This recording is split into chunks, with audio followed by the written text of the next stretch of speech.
इस्लाम की सबसे बड़ी देन जो इस देश के 90% मुसलमानों को नहीं पता। गाइडेंस इतनी जबरदस्त, ये जो मुझे पत्थर मार रहे हैं ना, किसी दिन यही हमारे पैरोकार होंगे। आपको इनसे सीखने का मन नहीं करता? बहुत मानो एक बार आसमान में से उंगली डाल के छेद कर दिया था। आज सबसे ज्यादा एजुकेशन में हिंदुस्तान में कौन पिछड़ा? मुसलमान। कोई बुनियादी दिक्कत है जिस पे लोग जा नहीं रहे? इस्लाम इतने महान है, एक अल हारून और दूसरा उसका बेटा अल मामून। सर पढ़िए कभी इनके बारे में। 90% मुसलमान औरंगजेब का नाम जानते हैं, इन लोग का जानते ही नहीं। औरंगजेब बड़ा बढ़िया आदमी था, चच्चा थे तुम्हारे ना। हे भाई साहब वो महान आदमी था, हाँ बहुत महान था। एक बार आसमान में से उंगली डाल के छेद कर दिया था, वो बाद में नासा वालों ने भरा। ये इन्होंने एक डिपार्टमेंट बनाया सर बगदाद में, बैतुल हिकमत। पर मुसलमानों से कुछ बोल दो, नाराज हो जाते हैं। संगी है, संगी संगी संगी है ये। हाँ बैतुल हिकमत सबको बुलाया सर, पूरी दुनिया के विद्वानों को। ये इस्लाम की राजनीति को सबसे बड़ी देन है। कैलिफ सिस्टम, जो आदमी एनलाइटेंड होगा वो स्पिरिचुअल हेड होगा और वही पॉलिटिकल हेड होगा। हजरत अबू बकर, हजरत उमर, उमर साहब की कहानियां सुनो सर। मुसलमान इसी को भूल गया। नेता चुनो सर, तुम दलित नेता चाहते हो ना, दलित नेता चुनो, अंबेडकर जैसा चुनो, कोई आर हारून जैसा चुनो। पढ़ो इस आदमी का इतिहास, लिटरेचर में कंट्रीब्यूशन, साइंस में कंट्रीब्यूशन, डेवलपमेंट में कंट्रीब्यूशन, पॉवर्टी में कंट्रीब्यूशन।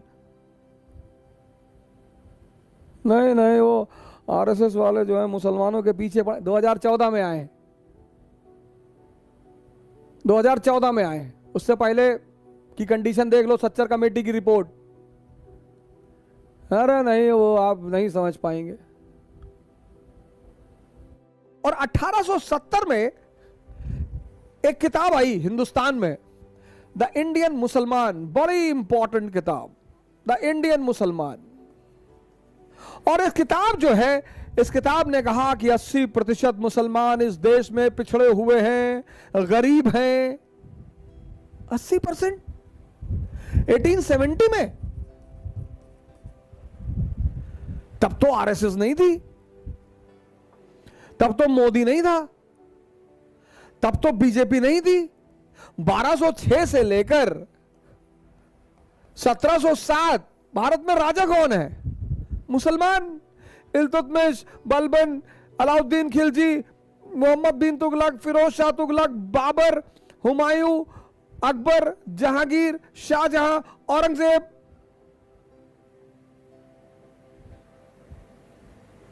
तो ये कैसे हो गया? मैंने बड़े सारे मुस्लिम इंटेलेक्चुअलों से सवाल किया, मौलानाओं से कहा, मैंने कहा चाचा ये कैसे हो गया? नहीं नहीं, वो जो है वो कुछ दूसरा मसला है, वो आप नहीं जान पाए। नहीं नहीं, कैसे हो गया? तब तो ये लोग थे नहीं, ये कैसे हो गया? इसका मतलब कोई बुनियादी दिक्कत है जिस पे लोग जा नहीं रहे हैं। यह मकसद है मेरा आपको इस कहानी सुनाने का। यहां पे तो सर मुसलमान शासक हैं, फिर 80% गरीब पिछड़े। क्यों? कोई तो बुनियादी वजह होगी सर। इतना बड़ा ये बिंदी देख रहे हैं, इतना बड़ा इजराइल और इतना बड़ा अरब वर्ल्ड।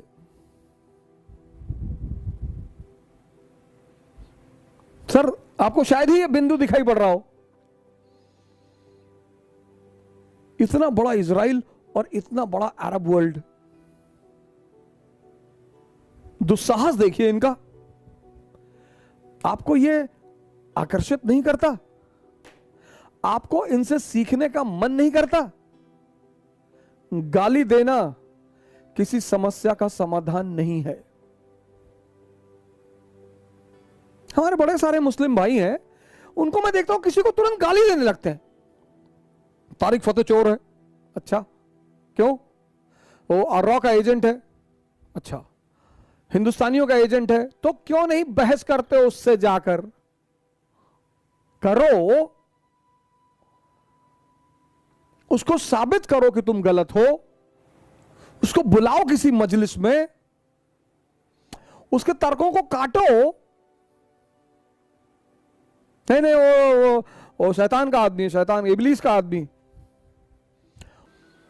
पूरी दुनिया की अर्थव्यवस्था यहूदियों के हाथ में है सर। इतना ऑयल रिजर्वायर होते हुए तुम उनके गुलाम हो।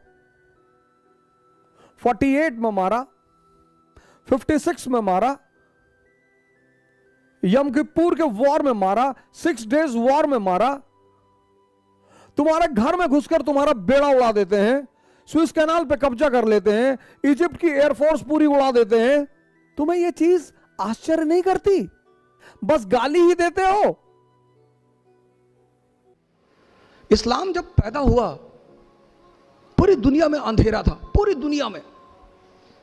आप कभी इस्लाम की हिस्ट्री पढ़ो, यूरोप औरतें जलाई जा रही थी विच हंटिंग के नाम पे, विच हंटिंग। हिंदुस्तान सती प्रथा, चीन में तो लड़कियों को ऐसे ही मार डालते थे।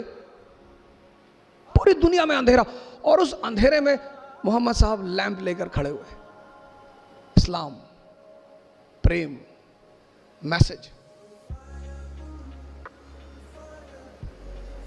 हुजूर साहब गुजरते थे एक रास्ते से, कोई महिला उनके ऊपर डेली कूड़ा फेंकती थी।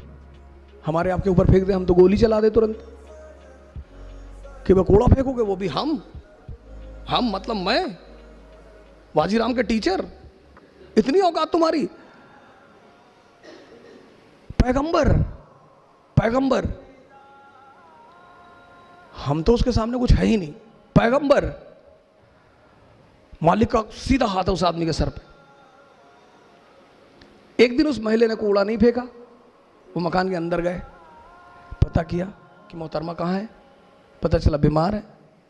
गए, हालचाल पूछा, कहा मालिक से दुआ करूंगा कि आप जल्दी ठीक हो जाए। ये है, ये हमसे लोग पूछते हैं, मैं मेडिवल इंडिया पढ़ाता हूं, लोग मुझसे पूछते हैं इस्लाम इतनी ऊंचाई पे कैसे था, मुसलमान इतनी ऊंचाई पे कैसे थे। स्पेन से लेकर चाइना सी, कैस्पियन से लेकर हिंदुस्तान, पूरे इलाके में मुसलमानों का कब्जा। क्यों? क्योंकि वो अपने उस वक्त पैगंबर को समझते थे कि जीतने के सिद्धांत क्या है। जीतना तलवार से नहीं, तलवार से तो लूटा जाता है। चोर किस चीज का इस्तेमाल करता है? तलवार का। ये मैसेज है, मैसेज। इकरा शब्द फैजल साहब ने लिया कि सर हम तो अपनी इंस्टीट्यूट का नाम इकरा रखेंगे। मैंने कहा बिल्कुल। मैंने कहा, इन्होंने मुझसे पूछा कि हम इंस्टीट्यूट का नाम क्या रखें, हमने कहा इकरा रखो, बड़ा अंधेरा है दुनिया में। इकरा मतलब पढ़ो। आज सबसे ज्यादा एजुकेशन में हिंदुस्तान में कौन पिछड़ा? मुसलमान। पैगंबर हमारा कह रहा है, हमारा, वो हम सब के पैगंबर है, किसी खास विशेष के नहीं है। वो कहता पढ़ो, समझो। तैफ शहर का नाम सुना होगा, काफी लोग बैठे हो तैफ, वहां के लोग हुजूर साहब को पत्थर मारते थे, गाली देते थे। जिब्राइल साहब ने हुजूर साहब से कहा कि कहो तो, तैफ शहर 2 पहाड़ों के बीच में है, तो उन्होंने हुजूर साहब से कहा कि कहो तो दबा दूं। अरे बोले नहीं, जाने दो। ये लोग ये जो मुझे पत्थर मार रहे हैं ना, किसी दिन यही हमारे पैरोकार होंगे।